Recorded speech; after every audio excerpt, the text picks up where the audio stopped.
आज ही Doubtnut app download करें। Doubtnut पर होगा अब आपके सभी मैथ्स, केमिस्ट्री, फिजिक्स और बायोलॉजी डाउट्स का सफाया।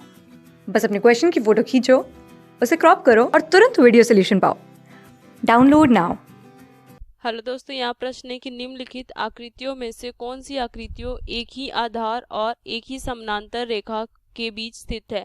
ऐसी स्थिति में उभयनिष्ठ आधार और दोनों समानांतर रेखाएं लिखिए। ठीक, अब देखिए यहाँ पे अगर पहली आकृति की बात करें तो यहाँ पे देखिए ABCD हमारा क्या एक समलंब चतुर्भुज लग रहा है, तो ये हमारा क्या समलंब चतुर्भुज है, और PDC क्या है, एक त्रिभुज है। ठीक, अब देखिए ये हमारे जो समलंब चतुर्भुज ABCD का आधार CD है और हमारा जो PDC है उसके आधार क्या है, ये हमारा DC है। ठीक, और दोनों हमारा समलंब चतुर्भुज में क्या होता है कि AB हमारा CD के समांतर रहता है। ये देखिए हमारा क्या हो जाएगा, यहाँ से ये जो हमारा समलंब चतुर्भुज है और ये त्रिभुज है वो एक ही आधार CD पे और समांतर रेखा AB और CD के बीच में है। ठीक, तो यहाँ से क्या लिखेंगे कि पहले अगर हम बात करें तो यहाँ पे क्या बोला, उभयनिष्ठ आधार ना, तो पहला का उभयनिष्ठ आधार क्या हो जाएगा, यहाँ पे लिखिए अगर हम उभयनिष्ठ आधार, तो यहाँ से हो जाएगा ये हमारा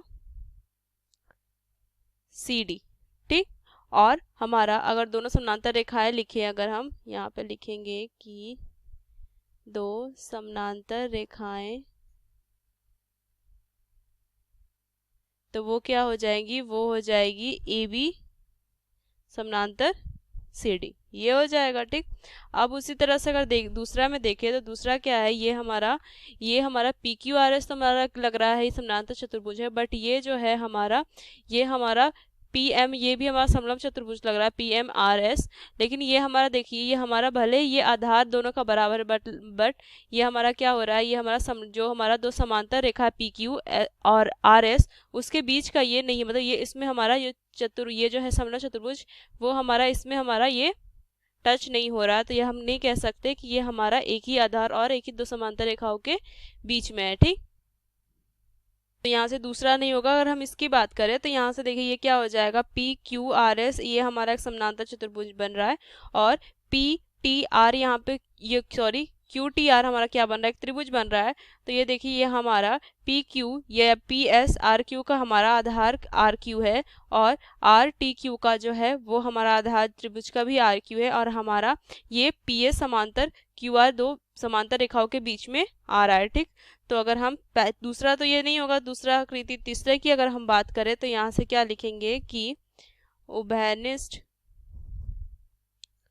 आधार, यहाँ से क्या हो जाएगा, उभयनिष्ठ आधार हो जाएगा RQ, और हमारा क्या हो जाएगा, हमारा समांतर रेखाएं क्या हो जाएगी, PS हमारा समांतर हो जाएगा RQ का, ये हमारी क्या हो जाएगी, दो समांतर रेखाएं। ठीक, अब देखिए अगर हम चौथे का बात करें तो यहाँ पे देखिए ये हमारा ABCD तो चलिए ठीक है हमारा समांतर चतुर्भुज है, और RQP हमारा त्रिभुज है, बट इसका जो आधार है वो QP ही है और इसका जो आधार है BC ये पूरा है, तो ये तो हमारी आकृति होगी नहीं। ठीक, इसकी बात करें तो यहाँ पे देखिए ये हमारा क्या है, ABQD ये हमारा समलंब चतुर्भुज है जिसका जो मान लेते हैं आधार ही हमारा AD है। ठीक, और ये भी हमारा देखिए APCD ये हमारा क्या है, ये एक चतुर्भुज है जिसका आधार AD है। ठीक, और हमारा कहते हैं कि AD जो है हमारा समचतुर्भुज है, ये समलंब चतुर्भुज है, तो AD हमारा समांतर होगा BQ का।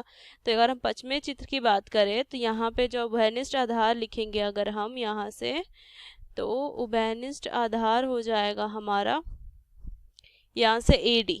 ठीक, और अगर हमारा दो समांतर रेखाएं लिखनी होगी तो वो क्या हो जाएगी, AD और BQ के बीच में ये दोनों आकृति होगी। ठीक, और अगर हम इस चित्र की बात करें तो यहाँ पे देखिए ये PQRS ये हमारा एक समांतर चतुर्भुज है। ठीक, बन रहा है। अब देखिए यहाँ पे एक और चित्र बनी है ABCD। ठीक, ये भी हमारा समांतर चतुर्भुज लग रहा है, लेकिन इसका जो आधार है अगर हम ये CD लेते हैं तो ये भी आधार इसका क्या हो जाएगा, ये इसका कि ये पूरे जो बड़े वाले समांतर चतुर्भुज है उसका आधार तो SR है। ठीक, लेकिन इसका आधार तो CD है। ठीक, तो यहाँ पे और इस तरह से अगर इसका हम आधार लेते हैं PQ, बड़े वाले समांतर चतुर्भुज का आधार PQ लेते हैं, तो अगर और इसका हम AB सी डी का आधार ए बी लेते हैं तो यहाँ पे भी क्या हो जाएगा, ये एक आधार पे नहीं होगा, ठीक।